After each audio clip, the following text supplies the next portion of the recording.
युक्ति समप्रभ निर्विघ्नं कुरु मे देवो सर्वकार्येषु सर्वदा गुरुर्ब्रह्मा गुरुर्विष्णु तस्मै नकराय नमः शिवाय महायोगपीठे तटवीवरत्य वरं पुण्डलीकाय दातो मुनिन्द्रे समागत्य तिष्ठं नमानादकं परब्रह्मलिङ्गं पांडुरंग करो प्रथम नमन पांडुरंग करो प्रथम नमन पांडुरंग करो प्रथम नमन पांडुरंग करो प्रथम नमन पांडुरंग करो प्रथम नमन पांडुरंग करो प्रथम नमन पांडुरंग करो प्रथम नमन पांडुरंग करो प्रथम नमन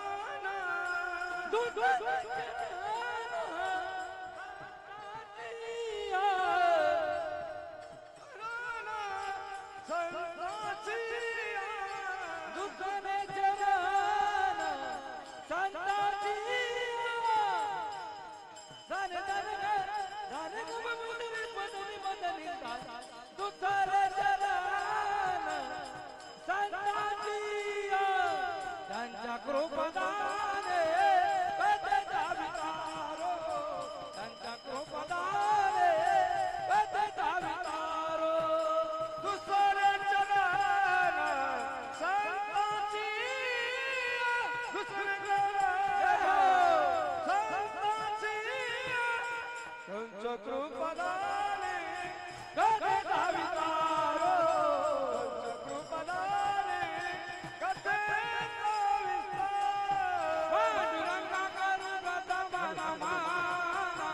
तोरे चरण संतांचिया त्यांच्या कृपादान गते जावे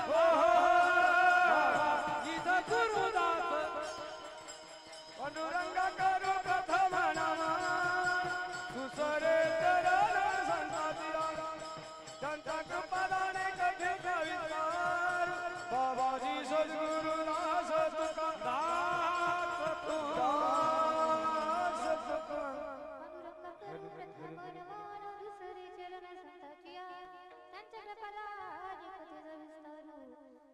सद्गुरुदास तुका त्यांचे केले स्मरण होय सकल विद्येचे अधिकरण तेची गंगू श्री गुरुचरण ते नमस्कार आता ओम नमो ज्ञानेश्वरा करुणा करा दयाळा तुमचा अनुग्रह लाभलो पावन झालो चराचरी विठ्ठल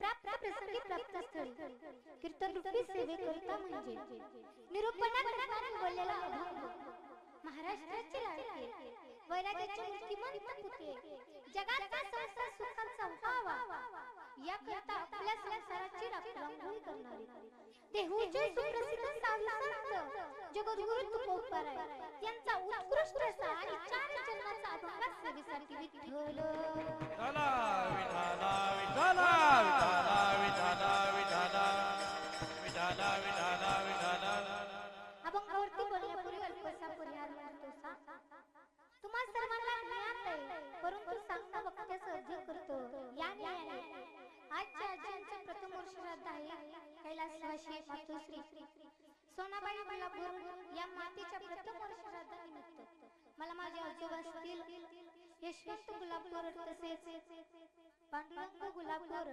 तसेच कैलासवासी भगवान गुलाबपूर तसेच विठ्ठल गुलाबपूर तसेच भारत भाऊ गुलाबपूर तसेच गोर डॉक्टर असतील त्यांनी मला ही कीर्तन रूपी सेवा दिली त्याबद्दल मी त्यांचे आभार मानते व हा संपूर्ण गोर परिवार असेल या आजींना 3 दिले खूप मोठा वटवृक्षासारखा परिवार आहे परंतु ह्या परिवाराला जे सगळं काही भाल करणार जे मूळ होतं त्या जाऊन 1 वर्ष पूर्ण होते आणि त्याची कीर्तन रूपी सेवा मला माझ्या माझ्या आजोबांनी दिली त्याबद्दल मी त्यांचे आभार मानते व मला असं वाटतं की ह्या आजीने ह्या घराला चांगलं ज्ञान दिलं, चांगलं वळण लावलं, चांगले संस्कार दिलं आणि ते संस्कार ते ज्ञान वळण घेऊन आपण आपला पुढचा प्रवास करत आहात.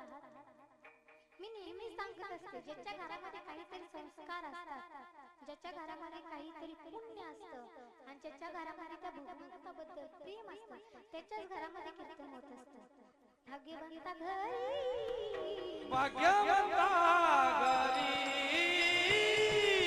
भजन पूजा भाग्यवंता घरी भजन पूजा हो भाग्यवंता घरी भजन पूजा भाग्यवंता घरी भजन कीर्तन हे त्याची वाट बाहेर रघुनंदना त्याची वाट बाहेर रघुनंदना हो त्याची वाट बाहेर रघुनंदना त्याची वाट बाहेर रघुनंदना हे त्याची वाट बाहेर रघुनंदना त्याची वाट बाहेर रघुनंदना त्याची वाट बाहेर रघुनंदना त्याची वाट बाहेर रघुनंदना हे भाग्यवंता घरी भजन पूजना हे भाग्यवंता घरी भजन पूजना हो भाग्यवंता घरी भजन कीर्तन हो भाग्यवंता घरी भजन कीर्तन हे हो भाग्यवंता घरी भजन कीर्तन त्याची वाट बाहेर रघुनंदन. आणि या तुकोबारांच्या युक्तीप्रमाणे त्या परिवाराला द्यावे तेवढे धन्यवाद कमी आहे, करावं तेवढं कौतुक कमी आहे.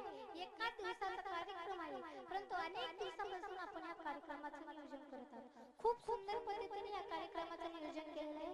तुमचं मी मनापासून आभार मानते. सुंदर असा मंडप आहे, सुंदर असे साऊंड सिस्टीम आहे, सुंदर असे गायक आहे, सुंदर असे मृदुंगच आहे, सुंदर टाळकर आहेत आणि सगळ्यात महत्त्वाचं म्हणजे सुंदर तुमची उपस्थिती आहे.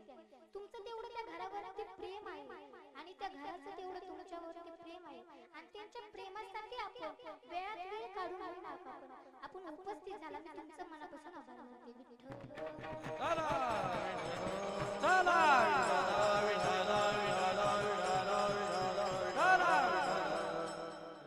मला असं वाटतं की आजीने या घराला जीव दाखवलं असं म्हणायला काही हरकत नाही. ह्या आजीने आपल्याला जन्म दिला परंतु ह्या आजी आज आपल्यातून गेल्या म्हणजे मुलांसाठी आणि त्यांच्या मुलींसाठी दुःख होणं हे स्वाभाविकच आहे. कारण जास्त करून मुला-मुलींसाठी त्या आजीने आपल्याला इतकं प्रेम दिलं, चांगलं वळण लावलं, आपली चिंता केली. परंतु तीच आजी ज्या दिवशी आपल्या जीवनातून गेली ना त्या दिवशी त्या आईची आपल्याला आपल्या जीवनात कमी दिसून येते. आणि या कार्यक्रमाला अनुसरून असा मी अभंग घेतलेला आईचं महत्त्व सांगणारा अभंग आहे. कर कर कर तुकोबारा म्हणतात की मुलाची जरी कर्तव्ये असली तरी धन्यता मात्र आई वडिलांना नाही. धन्यता मात्र आई वडिलांना नाही. धन्य मात्र पिता तयाची आपण कोणाच्या जी मुलं आपल्या हिताच्या ठिकाणी जागे आहेत त्या मुलांच्या आई वडिलांना तुकोबारा धन्यता देतात. आपुलिया हिता जो असे जागता धन्य माता पिता तयाची विठ्ठल. चला विठाला विठाला विठाला विठाला आता इथे चार विकल्प पडतात. काही लोक जागे असतात परंतु त्यांना हित कळत नाही. उदाहरणार्थ एखाद्याला दुसऱ्याच्या आग्रहाने बळच कीर्तनाला आणलं जातं. त्याला कीर्तन आणलं म्हणजे तर कीर्तन ऐकत नाही, कुठं तरी एखादा खांब शोधतं, खांबाला टिपून बसतं आणि मोबाईल बघत बसतं. म्हणजे त्याला हित कळतं परंतु त्या हिताच्या ठिकाणी जागा नाही. काही लोकांना हितही कळत नाही, त्या हिताच्या ठिकाणी जागे देत नाही. म्हणजे तो वर्ग कसा माहिती का? तो वर्ग म्हणतो की पुण्य म्हणजे भुलताप, पुण्य म्हणजे भुलताप आणि पाप म्हणजे धमकी. हा महाराज लोकांचा काय धंदा हो, आमचा हाच तो धंदा. म्हणजे तुकोबाराय म्हणतात की त्या लोकांना हितही कळत नाही आणि ते त्या हिताच्या ठिकाणी जागेही राहत नाही. मग तरी पण तुकोबाराय म्हणतात त्यांचे मायबाप कसे धन्य धन्य माता पिता तयाची. मग चुक चुक तुकोबारायने या भागामध्ये आपल्याला जागा राहायला सांगितलं. काय करायला सांगितले? जागा राहायचं. म्हणजे रात्री झोपायचं. जागा राहायचं म्हणजे कसं? मी तुम्हाला एक उदाहरण देते म्हणजे तुमच्या लक्षात येईल. समजा एखादा उमेदवार निवडणुकीसाठी उभा राहिला. मग आपण काय म्हणतो? हा उभा राहिला. तो कधी खाली बसतच नाही का? बसतो. पण आपण काय म्हणतो? हा उभा राहिला. उभा राहिला म्हणजे तो ते कार्यासाठी तत्पर आहे. तो ते काम करण्यासाठी तत्पर आहे असा त्याचा अर्थ होतो. म्हणजे उभा राहिला. आता जागा राहायचं म्हणजे काय? जागा राहायचं म्हणजे परमार्थ करण्यासाठी तत्पर राहायचं. विठ्ठल विठाला विठाला विठाला विठाला विठाला विठाला. मग संत महात्म्याने आपल्याला अनेक ठिकाणी जाग करण्याचं काम केलं. विठ्ठल जागे खारे आता स्मरण करा पंढरीनाथा भावी चरणी ठेवा आता सुखवी व्यथा जन्माची. मग कोण म्हणते आपण जागा आहे? अहो आपण पण जागा आहे. पण कुठं? वाढवी संतान ग्रहणावे धन धान्याल्या विखावे परिसावे सदैव हेची करी हाव संसार. म्हणजे सगळ्यांना वाटतं की आपण श्रीमंत असावं. कोणाला वाटतं आपण गरीब असावं? कोणाला सुद्धा वाटत नाही. प्रत्येकाला वाटतं आपण श्रीमंत असावं. प्रत्येकाला वाटतं आपण धनवान असावं. प्रत्येकाला वाटतं आपण पुण्यवान असावं. प्रत्येकाला वाटतं आपल्या बरोबर कोणाची भांडण तंटी नसावी आणि आपली कोणासोबत नसावी. म्हणजे प्रत्येकाला वाटतं आपण निर्भय असावं. प्रत्येकाला वाटतं की आपण कुणाच्याही दबावाखाली नसावं. पण महाराज म्हणतात जर तुम्हाला पुण्यवान व्हायचं असेल तर आधी असलेल्या पापाचा नाश करावा लागतो. जर तुम्हाला श्रीमंत व्हायचं असेल तर दारिद्र्याचा नाश करावा लागतो. जर तुम्हाला भांडण तंटे टाळायचे असतील तर वाजवीपेक्षा जास्त बडबड करणं कमी करावं लागतं. आणि जर तुम्हाला निर्भय राहायचं असेल तर आपल्या हिताच्या ठिकाणी जागा राहावं लागतं. विठ्ठल विठाला विठाला विठाला विठाला विठाला. मौनाने कलहाचा नाश आहे. जपाने पापाचा नाश आहे. जिथं जो जागा आहे तिथं भीतीचा नाश आहे. मग जागा राहायला पाहिजे. पण कसं? आता दिवा विकला तेलाचा दाग काय उपयोगाचा आहे? तेलाचा दाग काही उपयोगाचा नाही. चोर पळून गेले साऊथ राहून काय उपयोगाचं आहे का? नाही. तसं वेळ निघून गेला जागा राहून काय उपयोगाचं आहे? नाही. मी तुम्हाला एक उदाहरण देते म्हणजे तुमच्या लक्षात येईल. एका माणसाचं घर भेटत होतं आणि त्याची मुलं त्याला हाका मारत होती. बाबा घर भेटते बाहेर या. तो म्हणला आधी टिका म्हणा. आओ बाबा घर भेट. मला एकदा सांगितलं कळत नाही का? माझी केस काय उभं म्हणून पिकल्यात ना? आधी टिका वाना. आधी आपण आड खोदू. पाणी लागलं म्हणजे मग घरी बसू. म्हणजे जागा राहतात पण वेळ निघून गेल्यानंतर. मग आता परमार्थ तरुणपणात केला पाहिजे का म्हातारपणा? तरुणपणा. आम्ही एखाद्या तरुण माणसाला म्हणलं ना चला घाला बाबा ते म्हणतात ही काय आमची वय आहे का? म्हणलं चला वारीला बघू म्हातारपणात. म्हणजे त्यांनी जप मारत वारी सगळं म्हातारपणावर ढकलून दिलं. आणि तुम्हाला माहित आहे का तुमचं म्हातारपण कधी? तुम्ही किती दिवस जगणार आहे कोणाला माहित आहे? कुणाचा आयुष्य निश्चित आहे? त्याला आज कीर्तनाचं पाकिट. घडघडी काळ वाटयाची पाहे. घडघडी काळ वाटयाची पाहे. घडघडी काळ वाटयाची पाहे. घडघडी काळ वाटयाची पाहे. घडघडी काळ वाटयाची पाहे.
धन्य माता पिता तयाचिया. महाराजांनी आपण पहिल्या चरणाचा विचार केला. महाराजांनी पहिला क्रमांक कोणाला दिला? मातेला, नंतर पित्याला. मग महाराजांनी पहिला क्रमांक मातेला का दिला? त्याचे कारण जिथे जिथे कर्तव्यवान पुत्रांनी आपल्या मातेचा स्वाभिमान धारण केला त्या शास्त्राच्या आधारे संतांचं वाङ्मय असल्यामुळे पहिला क्रमांक माते. थोडा पण रामायणामध्ये जाऊ. रामायणामध्ये प्रसंग पाहिला तर धनुष्य भंग झाला आणि धनुष्य भंगाचा आवाज ऐकून परशुरामच्या दिशेने येतात आणि जनकाला म्हणतात, जना जल्दी बताओ धनुष्य किसने तोड़ा? उसने धनुष्य तोड़ा और बिल ना करना सबके हत्या करू डालू. त्यावेळेस सर्वजण शांत होते आणि त्यावेळेस रामचंद्र प्रभूने विचार केला की आपला सासरा काय आपलं नाव सांगणार नाही. मग स्वतः रामचंद्र प्रभू त्याच्या पायावरती गेले आणि दर्शन घेतलं आणि म्हणाले, गुरुदेव धनुष्य भंग करणारा तर एक तुमचा सेवकच असेल ना, एक तुमचा शिष्यच असेल ना. नाही राघव, खतरनाक शत्रू आहे आम्हाला. त्यावेळेस लक्ष्मणजी जवळच उभे होते आणि म्हणतात, गुरुदेव तुम्ही माझ्या भावाच्या म्हणजे रामचंद्र प्रभूची चांगली मुलाखत घडवून नाही आणली. कारण माझे भाऊ रामचंद्र किती शांत आणि म्हातारे किती रागीट आहे, तर मीच असायला पाहिजे होतो. त्यावेळेस परशुरामजीला वाटलं की हे काम लक्ष्मणाचंच आहे. म्हणून लक्ष्मणजीला म्हणतात, जाओ लक्ष्मण. लक्ष्मणजी येतात तर आगीत रॉकेल बतावा असा पहिला मंत्र टाकतात.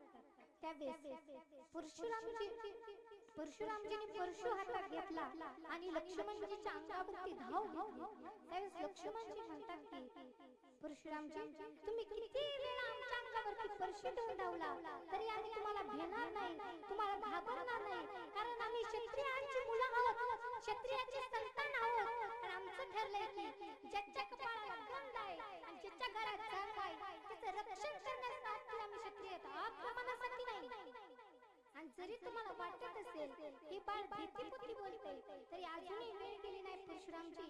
अगर जन्म निकाल दो, तिलक मिटा दो और बाद में परशु दिखाओ तब चलेगा कि सुमित्रा मां को दूध में कितनी ताकत है.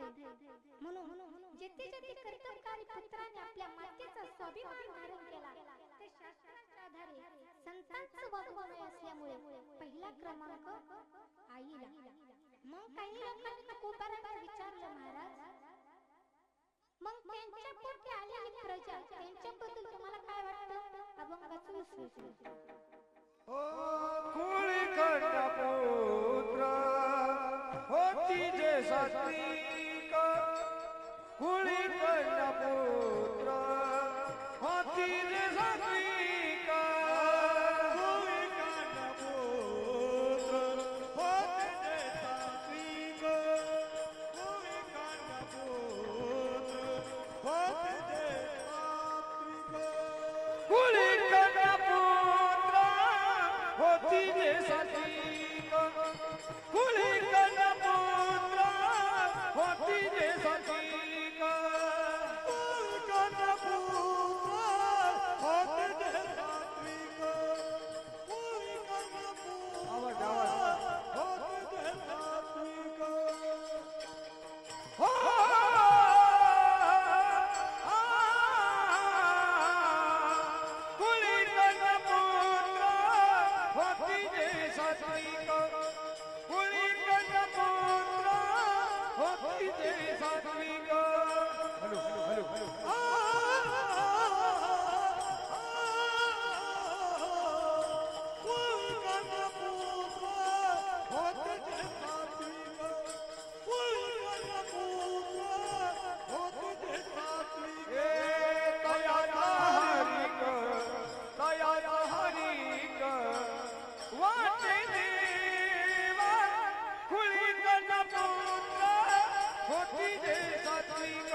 एकदा कीर्तनाला गेली, तिथे गेल्यानंतर मी म्हणायची कुळी कन्या पुत्र होती जे सात्विक, तिथले भजनी मंडळ म्हणायचे कुळी कन्या पुत्र होती जे सात्विक. म्हणून कीर्तन करायला नेहमी अभंग हा पाठांतरातला घेतला पहिला. विठ्ठल विठाला विठाला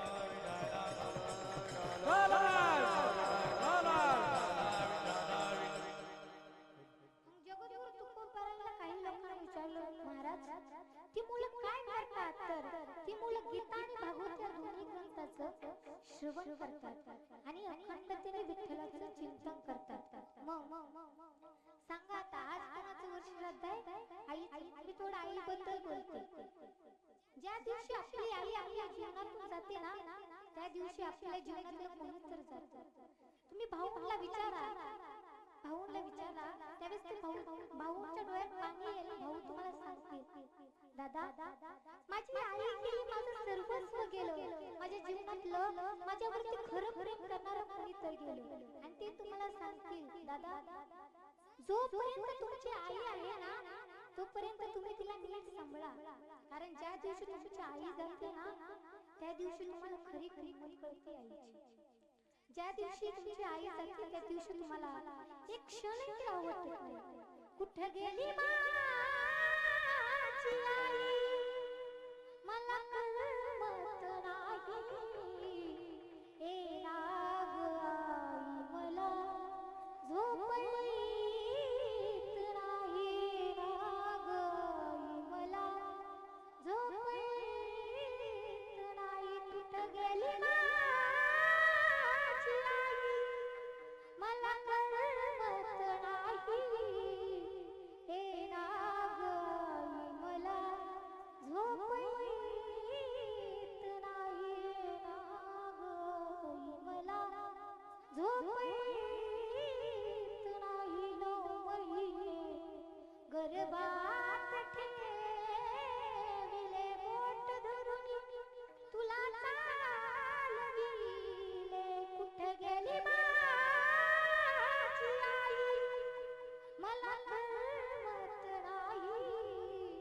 हे राग आई मला झोप येत नाही, राग आई मला झोप येत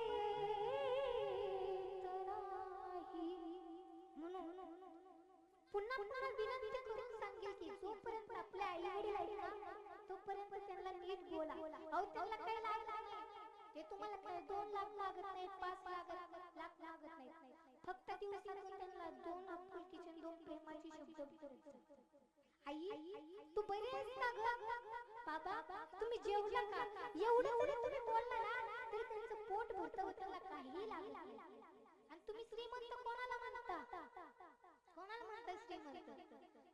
या जगात सगळ्यात श्रीमंत तो माणूस आहे की ज्याच्याकडे अजून पण त्याचे मायबाप जिवंत आहेत. त्याच्यासारखा या जगात श्रीमंत माणूस नाही. एक कवितेमध्ये फार सुंदर वर्णन आलेलं आहे. स्वामी तिन्ही जगाचा विना भिकारी, आई म्हणून पोरी आई सहकारी, ती हाकली कानी, ती हाकली कानी मज होई शोकाई. स्वामी तिन्ही जगाचा आई विना भिकारी, स्वामी तिन्ही जगाचा आई विना भिकारी. म्हणून आई बापांवरती प्रेम करा. एक दृष्टांत सांगते. एक आपल्या गोंदवाडी गावासारखं खेडेगाव होतं आणि ते खेडेगावामध्ये एक झोडपं राहत होतं. त्यांना एक छोटी मुलगी होती. फक्त त्या आई बापांचा एवढाच विचार होता, आपल्या मुलीला शिकवायचं, आपल्या मुलीला मोठं करायचं. एवढ्या विचाराने ते दोघी आई बाप शेतामध्ये काम करत होते. दररोज 8 वाजता जायचे, रात्रीचं 5 वाजता यायचे. एक दिवशी असंच ते झोडपं शेतात गेलं. 8 वाजता गेलं झोपलं. 8च्या 9 वाजले, 9च्या 10 वाजल्या, 10च्या 11 वाजले, 11च्या 12 वाजल्या, 12ची 1 वाजली, 1ची 2 वाजली. त्यावेळेस आई त्या नवऱ्याला म्हणाली, अहो सकाळ धरणी आल्यापासून काम करताय, कुठेतरी बसा 2 तास खा. त्यावेळेस नवरीचा विचार, बायकोचा विचार म्हणून दोघे एका झाडाखाली जेवण करण्यासाठी बसले. भाकरी सोडली, अगदी जवळ घेतली, मुका घास झाला तेवढ्यात कुठून तरी एक सर्प आला आणि त्या आईच्या त्या बायकोच्या बोटाला सर्प दोष आला. जवळून पाहिलं त्या नवऱ्याने, अरे जिने माझ्या सुखात दुःख मांडलं, जिने माझ्या सुखात सुख मांडलं, ती पत्नी ती अर्धांगी मला अर्ध्यावरती सोडून जाते की काय? चिमुकल्या बाळाची आई आता त्याला सोडून जाते का काय? असा विचार त्या नवऱ्याच्या मनात नाराज. तेवढ्यातच त्या आईने ह्या जगाचा निरोप घेतला आणि मग त्यांना घरी आणलं गेलं. 2-3 वाजले, 3-4 वाजले, 4-5 वाजले, त्या लहानशा मुलीची शाळा सुटली. मुलगी घरी आली, घरासमोर इतक्या गाड्या पडल्या, तिच्या क्षणभर मनात विचार आला. आजूबाजूला पाहिलं, अरे आपण तर आपल्याच घरी आलो. आत गर्दी शिरली, मध्यभागी तिच्या आईला झोपवलेलं पाहिलं. रडायला लागली, अगं आई, मी शाळेतून आली तरी आली तू झोपलीस. अगं आई, मला भूक लागली. आई बघ ना गं माझ्याकडे, आई मी शाळेतून आली आणि मला भूक लागली. तू सकाळ झाला अजून झोपली आणि उठ. परंतु ती आई त्या लेकराकडे बघायला सुद्धा तयार नव्हती. ते उशाला बसलेल्या बाबांनी त्या लहानच्या बाळाला उचलून घेतलं आणि सांगितलं, बाळा, तुझी आई आता देवाच्या घरी गेली. तुझी आई तुझ्यासोबत कधीही बोलणार नाही आणि ती माझ्यासोबतही कधी बोलणार नाही. अगदी 2-3 दिवसावरती नागपंचमीचा सण आलेला होता. सर्वांच्या घरामध्ये पतंग होता, सर्वांच्या दारात झोका होता, परंतु त्या पोरीला पतंग नव्हता, झोका नव्हता. घरात पुरणपोळ्याचा स्वयंपाक नव्हता. घराबाहेर पडलेल्या एका दगडावर बसून ती पोरगी रडत होती आणि लहानपणीच कोणीतरी सांगितलेलं होतं की देव म्हणे वरती राहतात. त्या पतंगाकडे बघत ती पोरगी त्या पतंगाला विणू लागली. पतंगा, अरे चाललाय ना वरती आकाशात. मग माझ्या आईला एवढा निरोप सांगशील का? पतंगा रे पतंगा उडू नको थांबना, पतंगा रे पतंगा उडू नको थांबना. आई माझी देवा घरी निरोप तिला सांगना. आई माझी देवा घरी निरोप तिला सांगना. आई माझी देवा घरी निरोप तिला सांगना. आई माझी देवा घरी निरोप तिला सांगना. पतंगा रे पतंगा उडू नको थांबना, पतंगा रे पतंगा उडू नको थांबना. ती मुलगी त्या पतंगाला विणू लागली. आईची आठवण काढून ढसढसा रडत होती. शेजारीची मुलं गोळा झाली, त्या मुलीची समजूत घालू लागली. मुलगी 7वीत 8वीत गेली. मुलगी दररोज शाळेत जायची. एके दिवशी मुलगी शाळेतून रडत आली. बाबांनी विचारलं, बाळा काय झालं? त्यावेळेस त्या मुलीने सांगितलं, बाबा दररोज प्रत्येक मुलगी आपल्या आईच्या हातात वेणी घालते. प्रत्येक मुलगी चांगली वेणी घालून आणते, पण बाबा माझी एकटीचीच चांगली वेणी नसते. तिचे बाबा म्हणाले, बाळा एवढंच ना, उद्यापासून मी तुझी वेणी घालेन. दुसऱ्या दिवशी केस मोकळे सोडून मुलगी बापाच्या समोर बसली. बापाने तशी वेणी घातली. मुलगी शाळेत गेली. त्यावेळेस त्या मुलीसमोर त्या मुलीला हसू लागला आणि म्हणायला लागला, कसली घाण वेणी घातली, बघ माझ्या आईने किती छान वेणी घातली. त्यावेळेस ती मुलगी म्हणाली, अरे तुमची जरी वेणी तुमच्या आईने घातली असली तरी माझी वेणी माझ्या बापाने घातली. मुलीचं लग्न करायचं म्हणून बाप शेतामध्ये दररोज कष्ट करायचा. अंगावरती कपडे नव्हते चांगले, खायला भाकरी नव्हती आणि तो बाप दररोज शेतामध्ये कष्ट करायचा. शेतामध्ये माझी पोप तिला बोराटीची झाप, तिथं राबतो कष्ट तो माझा शेतकरी बाबा. लेतो अंगावर चिंध्या खातो मिरची भाकर, काढी ऊसाची पाचट जग मिळाया साखर. माझा बाप शीत करी उभ्या जगाचा पोशिता त्याच्या भाळी लिहिलेला रात दिवस काढा बाप फोडी तोला कड आई पिटावी तुला पिटा महागल्या घामाची काही चव सांगू तुला आम्ही कैकाच खातो जग करिया लिहितो अंगावर चिंध्या खातो मिरची भाकर त्या बापाला घरामध्ये नव्हता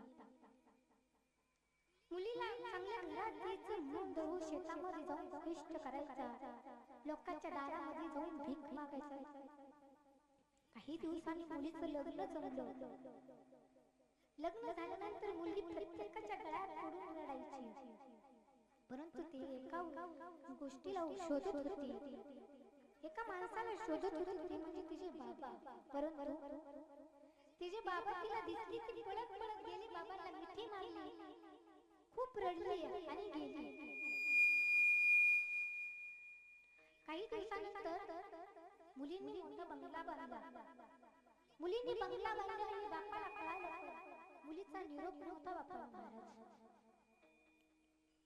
बापाच्या मनात विचार आला माझ्या लेकराकडून चुकून राहिलं असेल पण आपण तर केलं पाहिजे ना म्हणून स्वतः बाप गेला 2-3 दिवस कष्ट केलं मुलीला चांगली साडी घेतली आणि मुलीच्या बंगल्याच्या वस्तू शांतीला गेला बाप गेला बाप दारात गेल्यानंतर त्या मुलीने आपल्याला बापाला लावणीच पाहिलं आणि मुलगी अशी रागत असेल राग मुलीला आला आणि झप झप पाऊल टाकत त्या बापापाशी जायला लागली जशी मुलगी पुढे यायची तसं मुलीच्या चेहऱ्यावरचा भाव बदलायचा मुलगी बापापाशी आली बापाला विचारलं बाळा मुलीने बापाला विचारलं बाबा तुम्ही इथे कशा करता आला बाबा मी तुम्हाला बोलवलं नाही तुम्ही ते कशा करता आला बाबा तुमचं मन किती फाटलेलं आहे बाबा तुम्ही ते कशा करता आला तुमचा दाढी वाढलेला चेहरा बाबा तुम्ही बाबा इथं नका राहू जावा बाबा तुम्ही तुमची चप्पल किती झिजली बाबा थांबू नका इथं बाबा बघा ही माझा बंगला किती लाखाचा आहे ही माझी दारातली गाडी बघा किती हजाराची आहे आणि तुम्ही बाबा इथं कशा करता आला जावा बाबा तुम्ही अशी मुलगी म्हटली मुलगी 4-5 जणी बसलेली होती बापाने मान मागे वळवली आणि त्या मुलींना म्हणाले मुलींनो ही माझी मुलगी नाही मी चुकून इथं आलो आणि बाप माघारी गेला आणि त्या विठ्ठलाच्या मूर्तीवरती मस्तक ठेवलं आणि त्या विठ्ठलाला म्हणाले विठ्ठला माझ्या मुलीकडून काही चुकलं असेल तर मला माफ कर माझ्या मुलीच्या वतीने मी तुझी माफी मागतो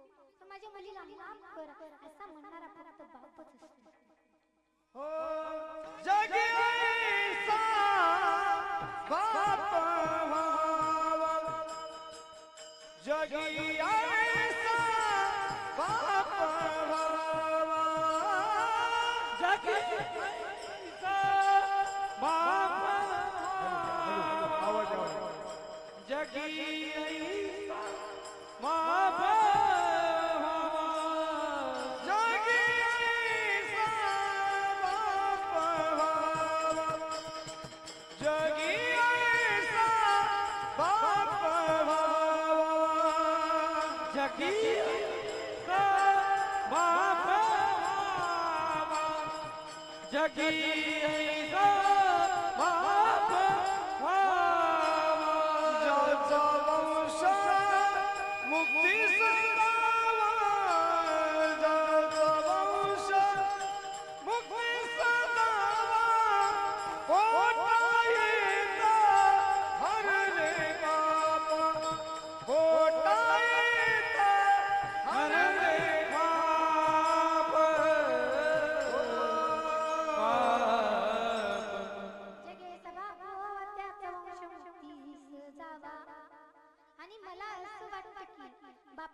बापावर शेवटपर्यंत प्रेम करणारी फक्त मुलगीच असते शेवटपर्यंत ती फक्त बापावरती प्रेम करते मुलाचं काय नाही तिजोरीच्या चाव्या हातात आल्या का बाप नाही परंतु शेवटपर्यंत जी बापावरती प्रेम करते ती फक्त मुलगीच असते आणि आपण त्या मुलीला मारतो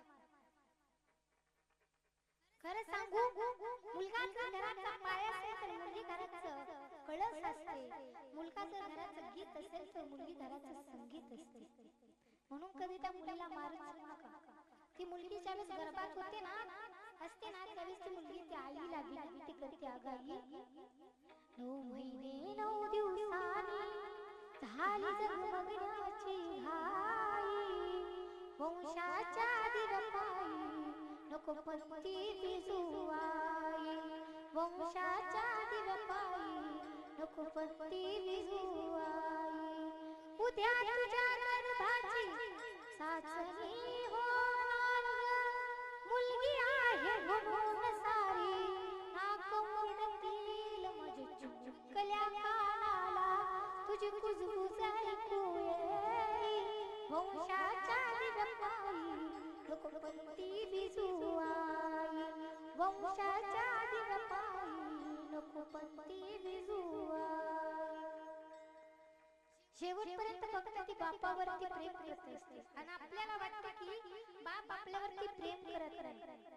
आई आपल्यावरती आई प्रेम दाखवून करते, पण तो झाकून प्रेम करतो ना त्याला बाप म्हणतात.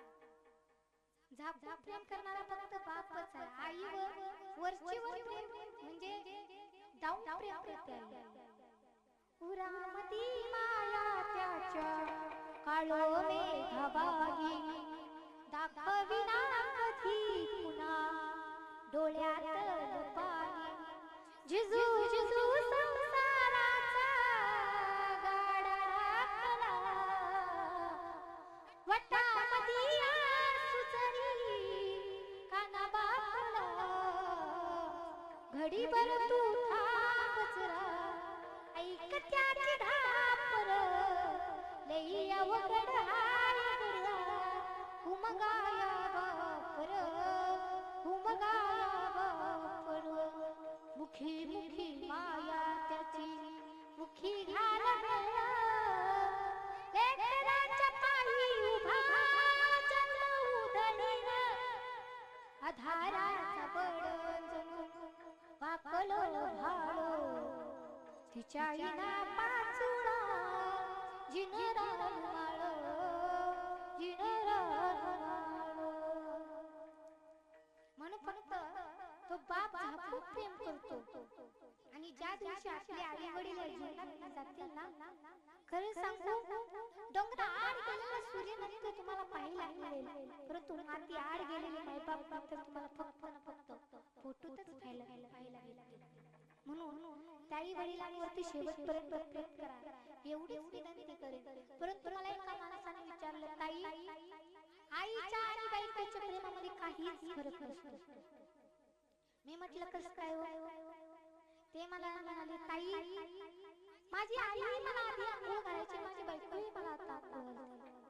नंतर म्हणाला, ताई माझी आई आधी मला जेवण करायची आणि माझी बायकोही करते.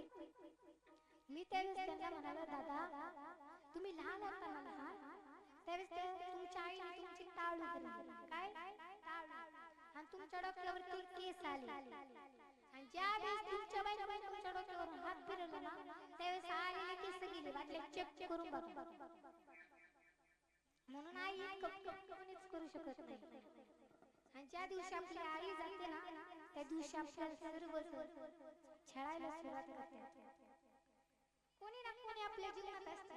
निंदकाचे घर असावे जिल्ह्यात, जिल्ह्यात कसे झाले जिल्ह्यात नाही शेजारी, शेजारी ठेवा. निंद करणाऱ्या माणसाला बिसलरीतलं पाणी प्यायला द्या, पण शेजारी ठेवा. वाटलं तर आपल्या घरात मोठा बंगला द्या, परंतु शेजारी ठेवा. लांब जाऊ नका. निंदा केल्याशिवाय आपण मोठं होत नाही. निंदा करणारी माणसं जवळ ठेवा. ज्या दिवशी ती आई आपल्या जीवनातून जाते ना त्या दिवशी त्या आईची आठवण येते. कशाला गेली आई तू स्वर्गाला, हो नवांगे तुझ्या या बाळाला, हो कशाला गेली आई तू स्वर्गाला, हो हो नवांगे तुझ्या या बाळाला. कशाला गेली आई तू स्वर्गाला, हो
जी मुलं गीता आणि भागवत श्रवण करतात आणि अखंड विठ्ठलाचे चिंतन करतात त्यांच्याबद्दल तुम्हाला काय वाटतं? अभंगाचं तिसरं चरण. गीता भागवत करी श्रवण गीता भागवत करी श्रवण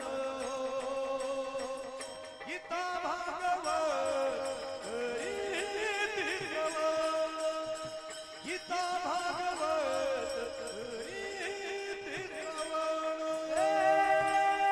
गीता भागवत करी श्रवण गीता भागवत करी श्रवण गीता भागवत गीता भागवत करी अखंड चिंतन विठोबात अखंड चिंतन विठोबात अखंड चिंतन अखंड चिंतन विठोबात अखंड चिंतन विठोबात अखंड चिंतन विठोबात अखंड चिंतन विठोबात कोवी कन्यापुत्र होते जे सात्विक कोवी कन्यापुत्र होते जे सात्विक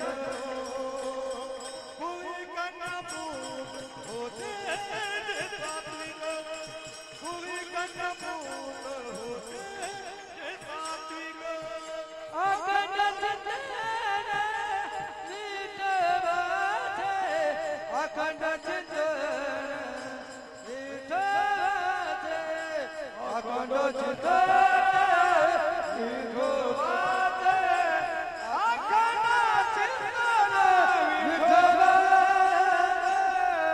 कुली कन्यापुत्र होती जे सात्विक कुली कन्यापुत्र होती जे सात्विक कुली कन्यापुत्र होती जे सात्विक कुली कन्यापुत्र होती जे सात्विक गीता भागवत करीती श्रवण अखंड चिंतन विठोबाचे. आता या भागातून भगवत ग्रंथांचा उल्लेख केला कारण जी जन्माला आले त्याला मरायचं कारण कसं मारायचं गीतेने अर्जुनाला शिकवलं आणि कसं जगायचं गीतेने अर्जुनाला शिकवलं आणि कसं मारायचं हे भागवताने राजा परीक्षितीला शिकवलं. गीतेने अर्जुनाला सांगितलं अर्जुना जिंकलास तर हस्तिनापुराचा राजा होशील आणि मेलास तर स्वर्ग प्राप्ती होईल तुला. परीक्षेला राजा किती दिवसाचा होता? किती दिवसाचा होता? 7 दिवसाचा होता. आणि 7 दिवसानंतर त्याचा सर्पदंशाने मृत्यू होणार होता. आपण किती दिवसाचे? किती दिवसाचे? 7 दिवसाचे आपण. आपल्याकडे काय 8व्या दिवसाची योजना आहे का? नाही. जसं काय घाबरून जाऊ नका बरं का. मी एका कीर्तनात असं सांगितलं या गावातील लोक 7 दिवसात मरणार आहेत. सगळे माझ्याकडे लागून बघायला लागले. समोर बसलेले कायचे मोठे हसत होते. कीर्तन झाल्यानंतर मी त्यांना विचारलं आजी मी मागाशी तसं म्हणल्यानंतर सर्वजण माझ्याकडे रागाने बघत होते. तुम्ही का हसत होता? त्या आजी मला म्हणाल्या ताई तुम्ही म्हणला की ह्या गावातील माणसं 7 दिवसात मरणार आहेत पण मी या गावातली नाही मी शेजारच्या गावात कीर्तन ऐकायला आली. विठ्ठल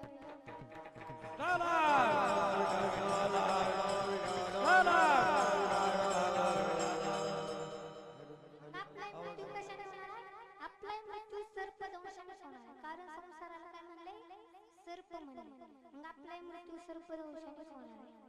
त्या भगवान परमात्म्याचे इतकं गोड नाम असून आपण त्या संसारात अडकलो. गोड तुझे रूप गोड गोड तुझे रूप गोड तुझे नाम गोड तुझे रूप गोड तुझे नाम गोड तुझे रूप गोड तुझे नाम गोड तुझे रूप गोड तुझे नाम गोड तुझे रूप गोड तुझे नाम जय मन प्रेम सर्व काळ जय मन प्रेम सर्व काळ सर्व काळ जय मन प्रेम सर्व काळ तुझे रूप गोड तुझे नाम गोड तुझे रूप गोड तुझे नाम गोड तुझे रूप गोड तुझे नाम तुझे रूप गोड तुझे नाम गोड तुझे रूप गोड तुझे नाम गोड तुझे रूप गोड तुझे नाम गोड तुझे रूप गोड तुझे नाम गोड तुझे रूप गोड तुझे गोड तुझे रूप गोड तुझे नाम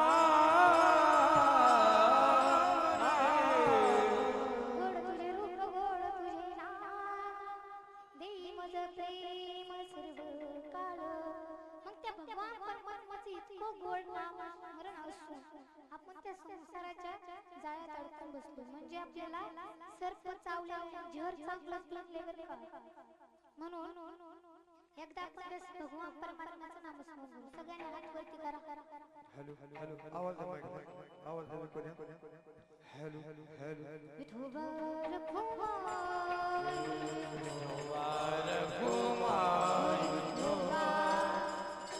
जय विठोबा रखुमाई ठो जय विठोबा रखुमाई विठोबा रखुमाई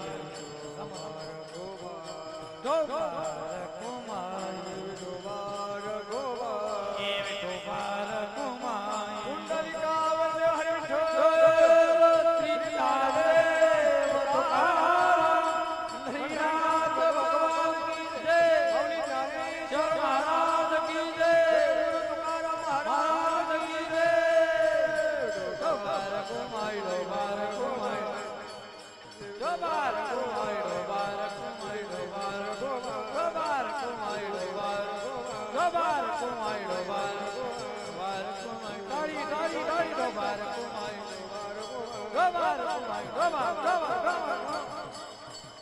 रखुमाई विठोबा रखुमाई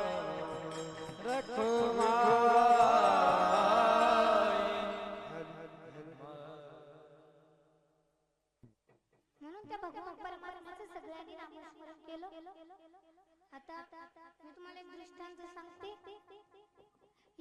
दोन दारुडे असतात दोन दारुडे असतात आणि दोघे एका विहिरीच्या कडेला बसलेले असतात आणि वरच्या चंद्राचं प्रतिबिंब आहे ना विहिरीतल्या पाण्यात पडलेलं असतं मग ते दोघे दारुडे म्हणतात अरे बापरे वरचा चंद्र विहिरीत कसं काय वेळा आला मग त्याला बाहेर काढलं पाहिजे मग दोघे एक दोरी आणतात आणि ती दोरी अशी विहिरीत टाकतात एक दाड करत नाही दोन दाड करत नाही तीन दाड करत नंतर टाकतात मग एका दगडाला अडकून बसते दोरी मग ती म्हणतात हात काय कसं चंद्र सापडला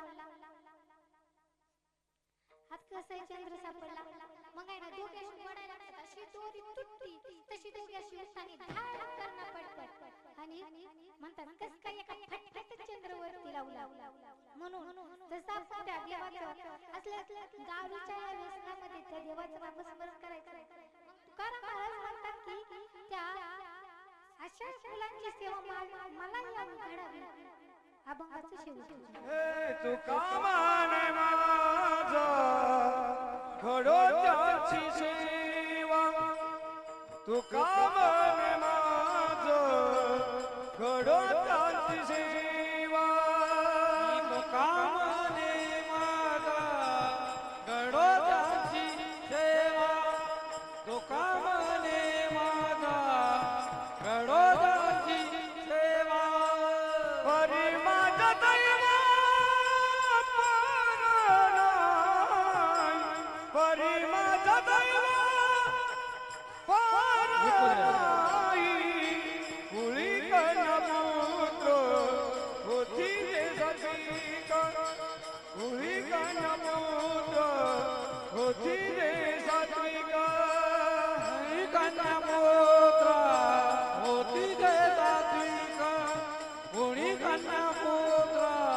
होती दे सात्विक हरी वाटी देवा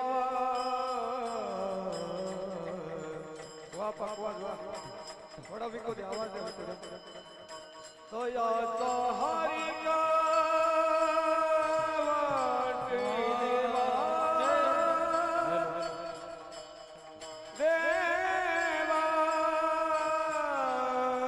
देवा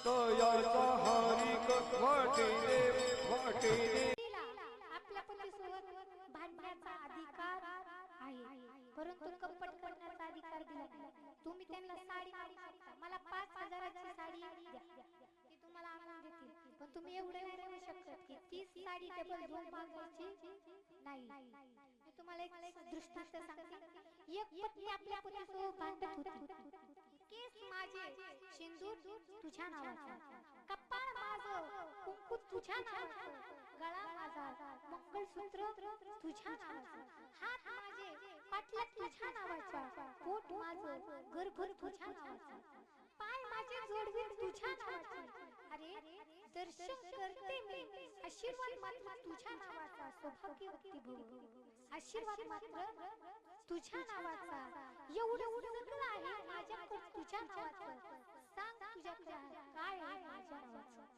पुरुष मंडळी इमानदारीने सांगा तुमचा विवाह झाला असेल तुमच्याकडे काय पुरावा आहे का नाही म्हणून आजपासून आपल्या पत्नीचा अपमान करायचा नाही म्हणा जवळ तुम्ही नाही म्हणत नाही तोपर्यंत मी कीर्तन संपवत नाही म्हणा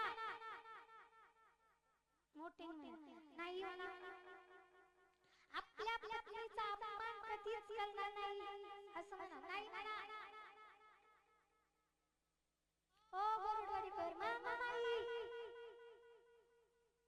कधीच अपमान करत नाही असं वाटते नाही ना करत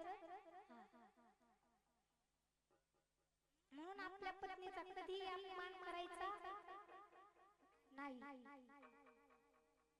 विठ्ठल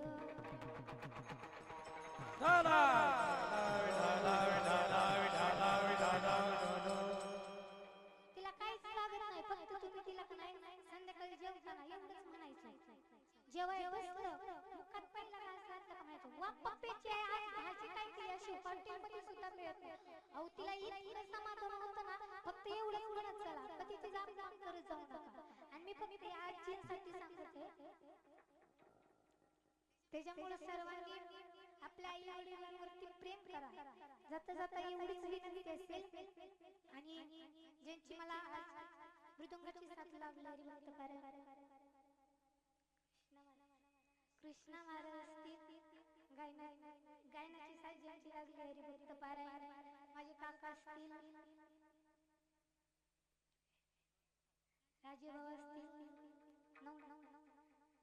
नवनाथ महाराज असतील व सर्व टाळकरी असतील आणि तुम्हाला जर नंतर हा कार्यक्रम पाहायची इच्छा झाली तर मी काही इतका भारी कार्यक्रम केला नाही कारण मी नवीनच आहे जर तुम्हाला नंतर ही कार्यक्रम पाहायची इच्छा झाली तर बाळूमामांची सेवकरी हो बप्पन ह्या चॅनलवर डबल हा कार्यक्रम पाहू शकता झालेली सेवा तुम्हा सर्वांच्या चरणावरती समर्पित करते ज्ञानेश्वर महाराजांच्या चरणावरती समर्पित करते बाळूमामांच्या चरणावरती समर्पित करते आणि याच ठिकाणी माझे वाणी पूर्ण ज्ञानेश्वर माऊली ज्ञानेश्वर माऊली ज्ञानेश्वर माऊली महाराज ज्ञानेश्वर माऊली ज्ञानराज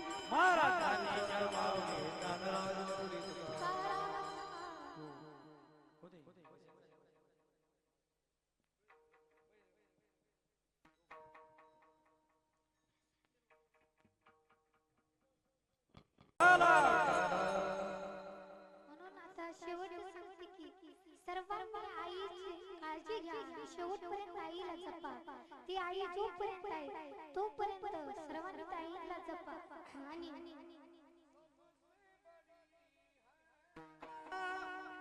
पगले सबसे बड़ी है माँ सबसे बड़ी है माँ और पगले सबसे बड़ी है माँ। सबसे बड़ी है माँ, ही पगले सबसे बड़ी है माँ। है माँ ही पगले सबसे बड़ी है माँ।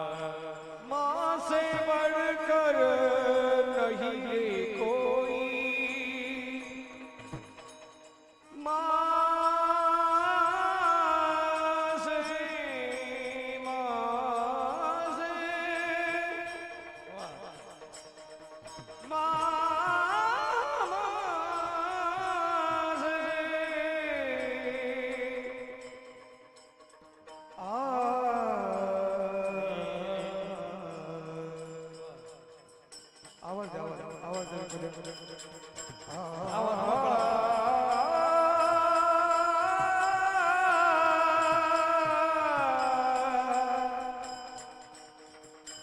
माँ से बढ़कर नहीं ये कोई, वो देती है दुआ।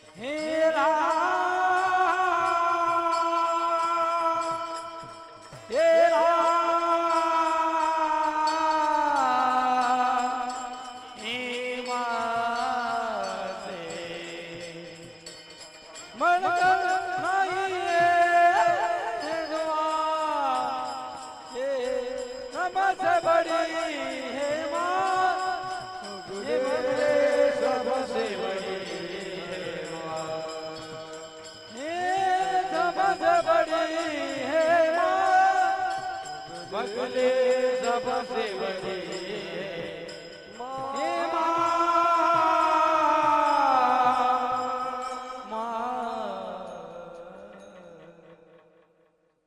हे जरी ऐकालो तरी दुसरा येईल, हे जरी ऐकालो हे जरी ऐकालो तरी दुसरा येईल, हे जरी ऐकालो हे सरळ शेवटी बा काळ बांधून सरळ शेवटी बा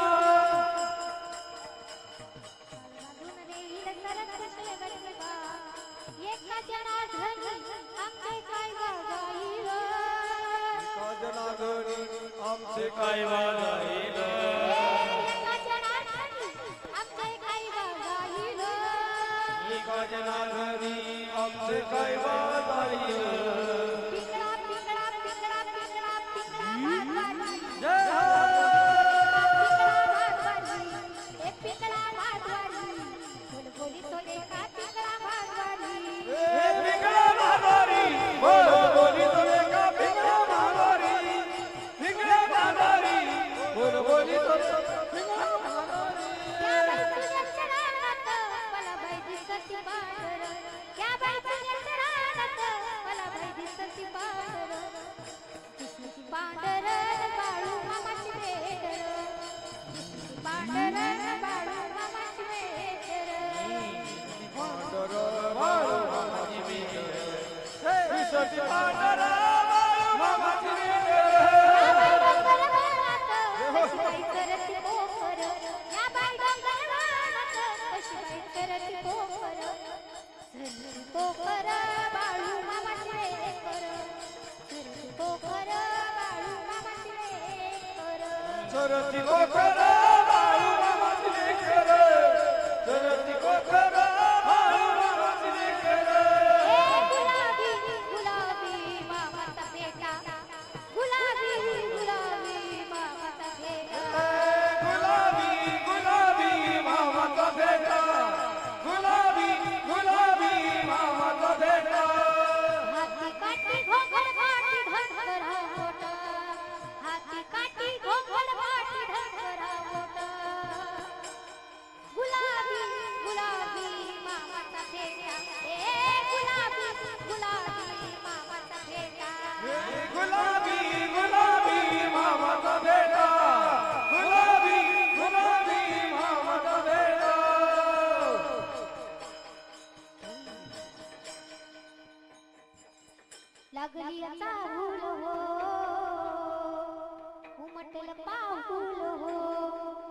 लागली चाहूल हो उमटल पाऊल हो मामा तुम्ही येणं केलं हो मामा तुम्ही येणं केलं हो तुमच्या येणं जीवनाचं सोनं झालं हो तुमच्या येणं गोरगरी गावाचं सोनं झालं हो लागली या चाहूल उमटल पाऊल लागली या चाहूल उमटल पाऊल या मामा मी येणं केलं हो मामा तुम्ही येणं केलं हो तुमच्या येण्यानं जेवढं सोनं झालं तुमच्या येण्यानं जेवढं सोनं झालं तुमच्या येण्यानं जेवढं सोनं झालं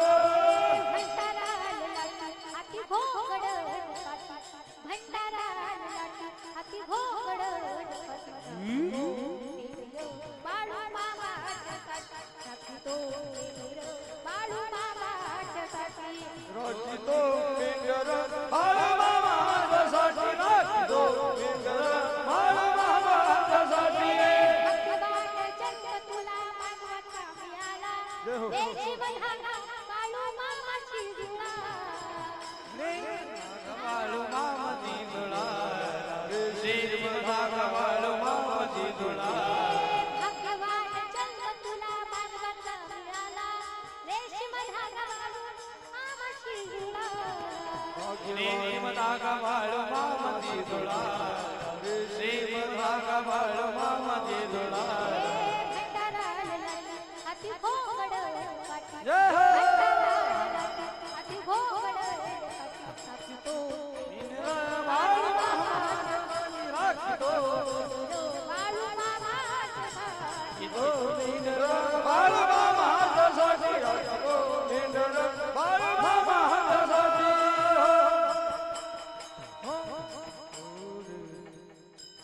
तुका